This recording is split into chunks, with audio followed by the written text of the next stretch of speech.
আমি রূপনগরের রাজকন্যা, রূপের জাদু এনেছি। ইরান তুরান পার হয়ে আজ তোমার দেশে এসেছি। হ্যাঁ, আপনারা চলে এসেছেন? আচ্ছা, একটা কথা বলি, চলেই যেহেতু এসেছেন, নিজের শরীরকে যদি কষ্ট দিতে না চান, তাহলে এই গরমের মধ্যে কোথাও ঘুরতে যাবেন না। যে ভুলটা আমরা করে ফেলেছি, কি আর করব, গেলাম, ঘুরলাম, এইটা হচ্ছে আমাদের সকালের নাস্তা। আচ্ছা, যাই হোক, জায়গাটা কিন্তু খুবই সুন্দর ছিল।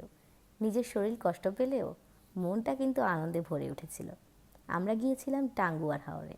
সেই সকাল ভোর ভোর বেরিয়ে গিয়েছি। তারপর ট্রলারে করে আমরা ঘুরেছি পুরো টাঙ্গুয়ার হাওর। সেখান থেকে আমাদের নিয়ে গিয়েছিল ওয়াচ টাওয়ারে। সেখানেও একটু লাফালাফি ঝাপাঝাপি করেছি।